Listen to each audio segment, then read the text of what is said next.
অদ্ভুত একটা ঘটনা দর্শক। আবারও শেখ হাসিনা ভিন্ন রূপে আবির্ভূত হলেন সামাজিক যোগাযোগ মাধ্যমে। তিনি এবার বলছেন যে তিনিও হত্যার বিচার করবেন। কাদের?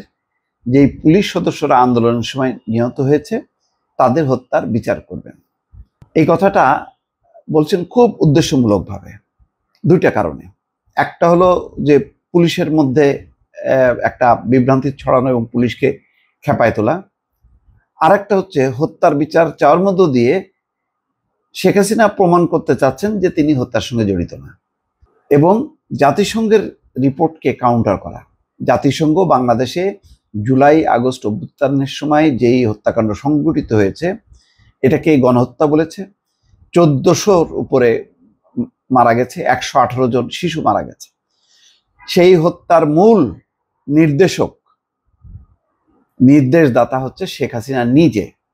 দ্বিতীয় যুগ্মভাবে আছে দুইজন, একজন হচ্ছেন আসাদুজ্জামান খান কামাল, আরেকজন হচ্ছে শেখ হাসিনারই নিরাপত্তা উপদেষ্টা এবং শেখ রেহানার দেবর জেনারেল তারেক সিদ্দিক।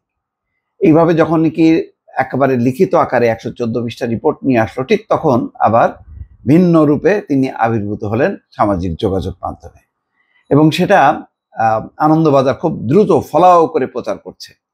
এখন মনে হচ্ছে যে আওয়ামী লীগের মুখপাত্র হচ্ছে আনন্দবাজার।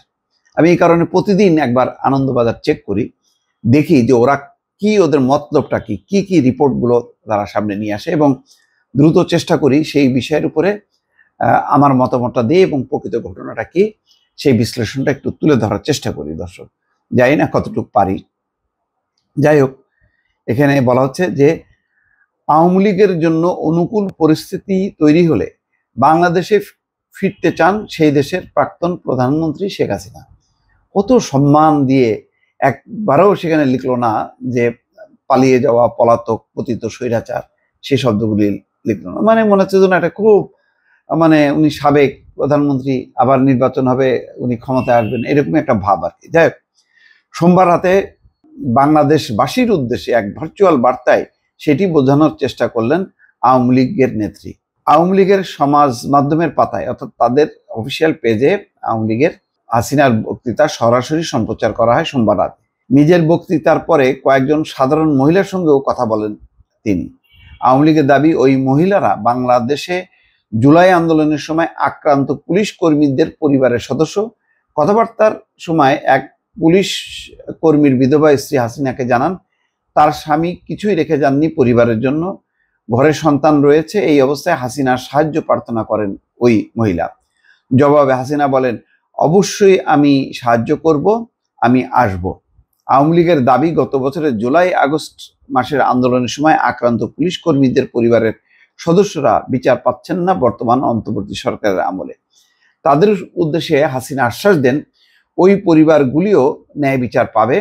তিনি বলেন, আমি আছি, আমি অবশ্যই এর বিচার কোনো না কোনো দিন করব। ওরা, অর্থাৎ অন্তর্বর্তী সরকার, যতই দায় মুক্তি দিক, এই হত্যার দায় মুক্তি হয় না, হত্যার বিচার হবে। আমার বাবা মা 3 ভাইকে যখন হত্যা করেছিল তখনও দায় মুক্তি দেওয়া হয়েছিল, কিন্তু আমি তাদের বিচার করেছি, এই পুলিশ হত্যার বিচারও আমি করব একদিন। ওই যে বললাম যে জাতিসংঘের যেই রিপোর্ট, সেই রিপোর্টের পর হাইকমিশনারের প্রধান মহাসচিব ফলকার ট্রুপ কি বলছিলেন যে ক্ষমতা টিকিয়ে রাখতে আওয়ামী লীগ সরকার নৃশংস পদক্ষেপ নিয়েছিল। পাশাপাশি একেবারে সেই নির্দেশদাতা ছিল ওই শেখ হাসিনা। এই রিপোর্টটা যখন করলেন তখন তিনি পাল্টা একটা বক্তব্য এবং বলছেন, ধৈর্য ধরুন, অপেক্ষা করুন, যখন আমি দেশে ফিরতে পারবো প্রত্যেকটি পরিবারকে সাহায্য করব, হত্যাকারীদেরও বিচার করব। এই হচ্ছে ওনার বক্তব্য।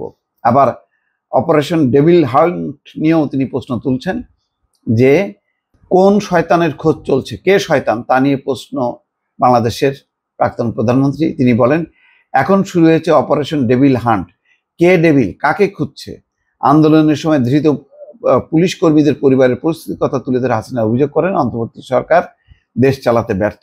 উনি ছিলেন সফল, মেরে কেটে গুলি চালায়, গণহত্যা করে উনি হচ্ছেন খুব সফল একজন প্রধানমন্ত্রী ছিলেন, এবং বাংলাদেশে এমন 3টা নির্বাচন করছেন, যেটা হচ্ছে পৃথিবীর মধ্যে সেরা নোবেল পুরস্কার পাওয়া।